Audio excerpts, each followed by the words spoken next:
তো হ্যালো বন্ধুরা, তোমরা সবাই কেমন আছো? আশা করি তোমরা সবাই অনেক অনেক ভালো আছো। আর ঠাকুরের ইচ্ছাতে আমিও অনেক ভালো আছি। তো এখন বাজে 6টা।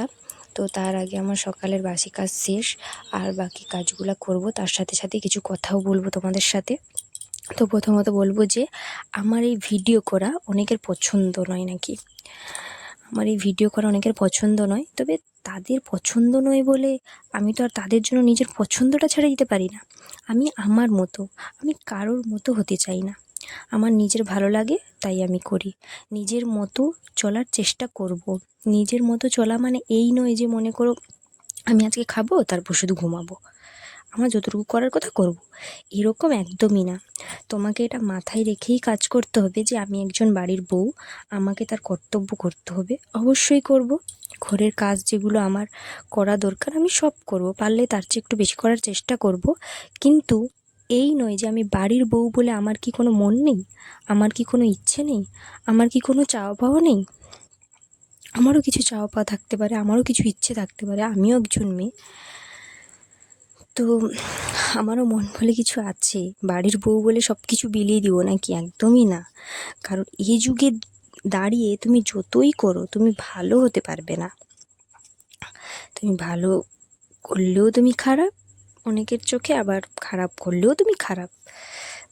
অতিরিক্ত ভালো হওয়া মানে অতিরিক্তই কষ্ট পাওয়া। বয়সের সাথে সাথে আমি বুঝতে পারছি, সময়ের সাথে সাথেও আমি দেখছি, বুঝছি। যত মুখ বুজে সব কিছু সহ্য করব, তারা একই কাজ বারবার করতে থাকবে। তাই জন্য একটু মুখ খুলতে হয়। তবে যত পারবে নিজেকে ভালো রাখা, নিজেকে ঠিক রাখা, নিজের চরিত্রটা যাতে অতিক্রম না হয় সেই বিষয়ে ধ্যান রাখতে হবে। আর রইল সমাজের কথা। তো সমাজে তোমাকে 5টা লোক ভালোও বলবে, 5টা লোক খারাপও বলবে। তাই তাদের কথায় কান না দিয়ে নিজেরটা দেখা। আমার বিয়ের আগে থেকেই আমার একটা ইচ্ছে ছিল যে ছোটোখাটো হলেও নিজে একটা কিছু করার ছিল, কিন্তু সেটা আর হলো না। তারপর ভাগ্যক্রমে বিয়েটাও হয়ে গেল।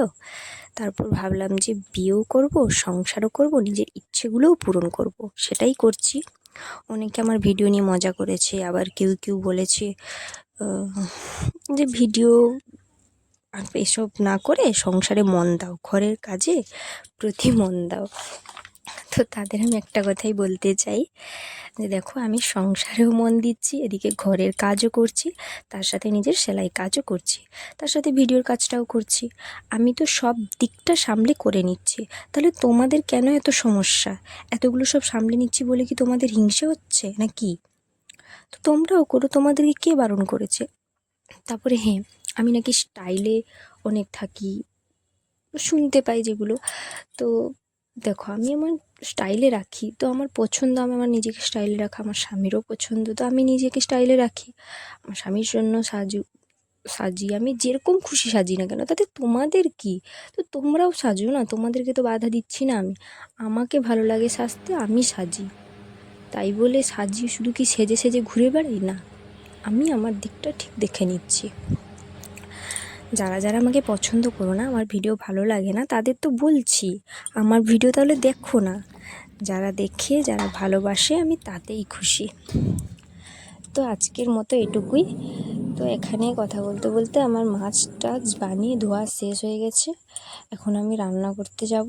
এই নিম পাতা তুলছি, নিম পাতা খেতে ইচ্ছে করছিল ভেজে, আমাকে নিম পাতা খুবই ভালো লাগে, তাই নিম পাতা ভেজে এখানে আলু টালু কেটে সোজা রান্না বসিয়ে দিব। তো আজকের মতো এটুকুই। তো যাদের যাদের আমার ভিডিও ভালো লাগে তারা অবশ্যই লাইক কমেন্ট করে যেও, আর আমার ভিডিও দেখতে চাইলে সাবস্ক্রাইব করে একটু পাশে থাকো।